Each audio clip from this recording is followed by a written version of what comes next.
just as easily have been us. You see flashing lights, twisted metal, a car upturned or maybe crushed, emergency crews working with intense urgency, and you can't help but turn your head. Part of it is sympathy. Part of it is horror. Part of it's just plain raw curiosity. It's an emotional cocktail that's hard to resist. But I'm here today, tonight, whenever you're watching this, to ask you, please resist it anyway. Because every second you spend rubbernecking doesn't just delay you. It doesn't just add a few moments to your drive. Every second compounds. It multiplies the delays for every single person behind you. It creates a ripple like a stone thrown in a pond. Except this case, it's not a peaceful ripple fanning out into still water. It's a cascade of frustration, of missed appointments, of wasted fuel, of increased risk of more accidents. Yes, ironically, the act of rubbernecking at one accident often causes another accident right behind it. Just picture it.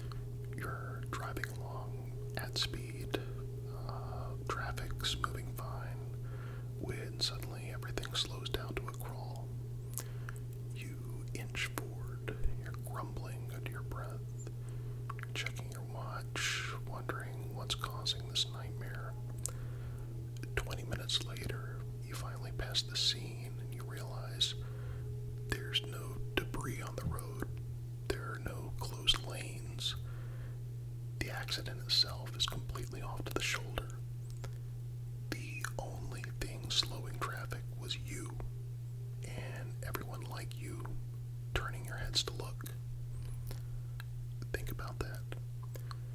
You sat in traffic for 20 minutes, not because the road was blocked, not because emergency vehicles needed extra space, but because human beings, ourselves included, couldn't help but stare.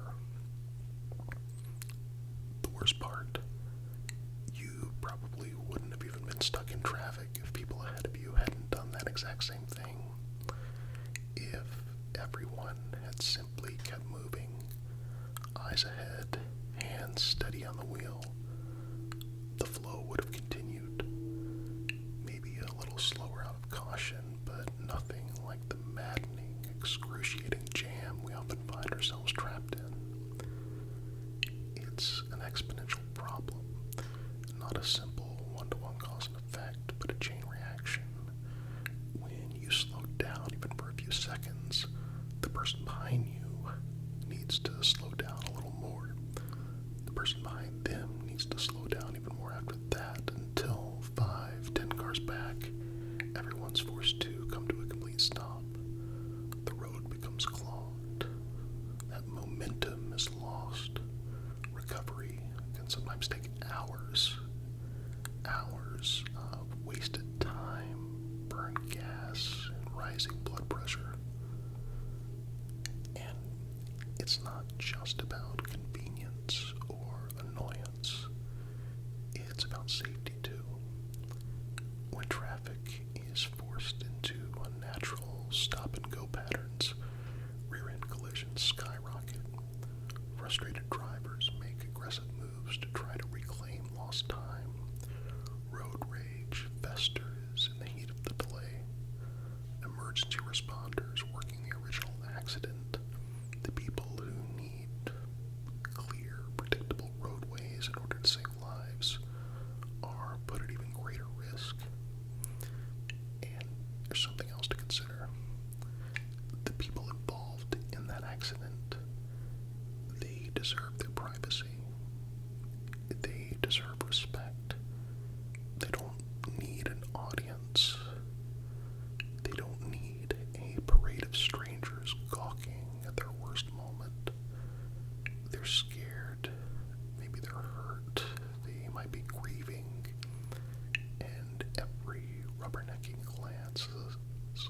silent violation of their dignity.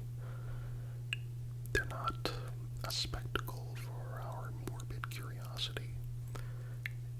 They're fellow human beings in need of help, not attention. So, next time you approach an accident, remember this. Your best, most helpful action is to keep moving. Stay alert, stay respectful, and stay focused on driving. It's not just about you. It's about the hundreds, maybe thousands of people who are sharing the road with you. It's about the emergency workers who need a safe environment to do their jobs. It's about the accident victims who deserve peace, not stares. I know it's hard. The urge to look is powerful. It whispers to you, tells you that a quick glance won't do any harm. But the truth is, it does hurt. It hurts the flow of traffic. It hurts the safety of the road. It hurts the very people we ought to be helping. A glance becomes a slowdown. A slowdown becomes a jam. And a jam becomes a hazard. And so the cycle just spirals out. When you stay focused, you become part of the solution. You help to keep traffic moving. You help emergency responders reach those in need faster. You help everyone get home safely. You spare yourself and others from unnecessary frustration and danger. You model better behavior for your kids in the back seat, for the teenager in the next lane who's watching and learning what driving is supposed to look like. In a world where so much seems out of control, this is something you can control. This is a choice you can make right there in the driver's seat. Resist the urge. Respect the scene. Keep your eyes forward. Just keep moving.